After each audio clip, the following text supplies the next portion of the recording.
যোৱা 20 এপ্ৰিল তাৰিখে শিৱসাগৰৰ হাঁহচৰা লাটুম গাঁৱৰ সৰুঘৰীয়া চুকৰ তন্ময় বুঢ়াগোহাঁই আৰু পানীবিল গুমুঠা তিনিআলিৰ উদ্দীপ্ত মেচ চাইকেল চলাই ৰাওনা হৈছিল সুদূৰ কেদাৰনাথ মন্দিৰ আৰু অযোধ্যা ৰাম মন্দিৰলৈ। চাইকেলেৰে সুদূৰ কেদাৰনাথ মন্দিৰলৈ যাবলৈ তেওঁলোকক সময় লাগিছিল 30 দিন আৰু অযোধ্যা মন্দিৰলৈ সময় লাগিছিল 14 দিন। তেওঁলোকে চাইকেলেৰে সুদূৰ কেদাৰনাথ মন্দিৰ আৰু অযোধ্যা ৰাম মন্দিৰলৈ যোৱাৰ লক্ষ্য উদ্দেশ্য হ'ল পৰিৱেশ প্ৰদূষণ নিৰ্মূল আৰু গড় হত্যা ৰোধ কৰিব লাগে।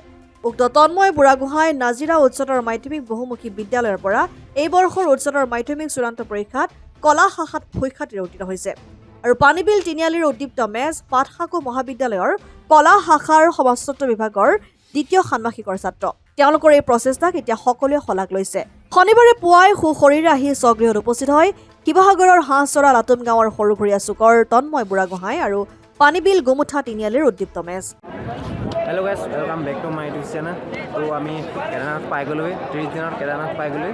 তো আছাম শিৱসাগৰ কেদাৰনাথটো আমাৰ কমপ্লিট হৈ গ'ল। তো আপোনালোকক অকণমান আপডেট দি দিছোঁ আৰু আপডেট দিবলৈ মই আগতে পোৱা নাছিলোঁ, যিহেতু মোৰ গা ভাল নাছিলে। ইয়াত 2 দিন হৈ গ'ল আৰু তো 30 দিনত আমি পাই গ'লোহি। তো অকণমান আপডেট দি দিছোঁ ইয়াত। তো 2013 চনত যিহেতু ইয়াত বানপানী হৈছিল, আপোনালোকে গম পায় প্ৰায়। তো এইটো ছাইডৰ পৰা আহিছিল বানপানী। তো এইফালৰ পৰা এনেকৈ বৈ আহোঁতে তো কেদাৰনাথ মন্দিৰটো ইয়াতে আছিলে। তো এইটো শিলগুটি দেখিছে ন, শিলগুটি নহয়, এইটো ভীমশালা বুলি কয়। তো ভীমশালা এনেকৈ সন্মুখত আহি গৈছে আৰু এনেকৈ কেদাৰনাথৰ টেম্পলটো এনেকৈ বচাই দিছিলে। তো যিমানখিনি পাৰোঁ এনেকৈ আপডেটটো দি দিছোঁ। তো মই দৰ্শনটো এতিয়ালৈকে কৰা নাই, তো দৰ্শনটো মই কাইলৈ কৰিম। তো এতিয়া মই এনেকৈ অলপ ঘূৰি গৈছোঁ, অলপ চালোঁ। তোমাৰ নামটো? মোৰ উদ্দীপ্ত মেচ। তোমালোক ক'লৈ গৈছিলা? আমি কেদাৰনাথ গৈছিলোঁ। কেইজন? আমি 2জন গৈছিলোঁ। কেদাৰনাথ আৰু ক'ত গৈছিলা? কেদাৰনাথ আৰু অযোধ্যা গৈছিলোঁ। ৰাম মন্দিৰ? ৰাম মন্দিৰ। কি উদ্দেশ্যৰে গৈছিলা? আমি ছেভ নেচাৰ ছেভ ৰাইনো। কিহেৰে গৈছিলা আপোনালোক? আমি চাইকেল যাত্ৰা গৈছিলোঁ। চাইকেল যাত্ৰা গৈছিলা। কেইদিন লাগিলে? সম্পূৰ্ণ 30 দিন লাগিলে কেদাৰনাথ পাবলৈ। অযোধ্যা? অযোধ্যা আমি 14 দিনত পাইছিলোঁগৈ।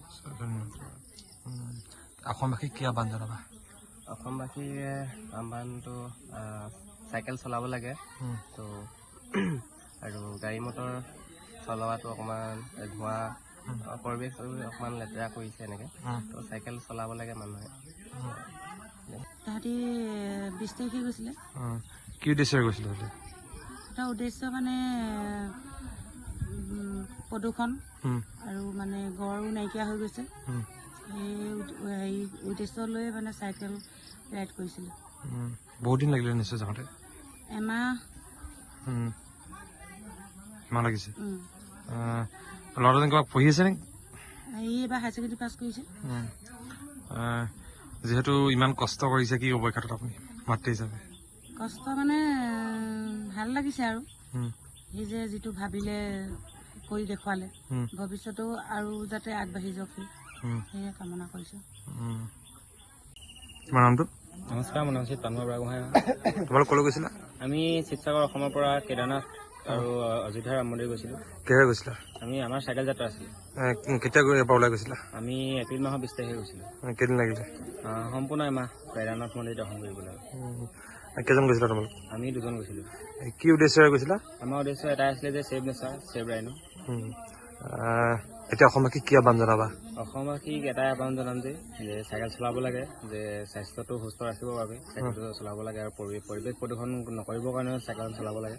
হয়, কেনেকুৱা লাগিলে গৈ ভাল লাগিলে, এক্সপিৰিয়েঞ্চটো ভালেই লাগিলে। তোমাৰ ঘৰটো ক'ত? মোৰ ঘৰ হাঁহচৰা লাটুম গাঁৱৰ সৰুঘৰীয়া। তুমি কিবা পঢ়ি আছা নেকি? মই হায়াৰ ছেকেণ্ডেৰী ফাইনেল দিছোঁ। পৰীক্ষা কেনেকুৱা হ'ল তোমাৰ? পৰীক্ষা ভালেই হৈছে আৰু। ভালে হৈছে। ৰিজাল্টটো তাতে পাইছে? ৰিজাল্ট তাতে পাইছোঁ।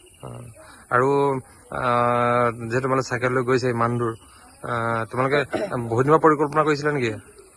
আমাৰ পৰিকল্পনা বেছি দিন নহয়, আমাৰ এসপ্তাহমানৰ প্লেন আছিলে আৰু এসপ্তাহৰ আগত প্লেনটো হৈছে আমাৰ। আচলতে কষ্ট হৈছে নিশ্চয়? কষ্ট ইভাগে একো হোৱা নাই বাৰু, মাজতে এদিন হৈছিলে অলপ। সেইদিনাখন যিহেতু ইমান দূৰ গৈছোঁ, এদিনটো হ'বই। নাজিৰাৰ পৰা যদুমণি হাজৰিকাৰ ৰিপৰ্ট, অসম আদিত্য।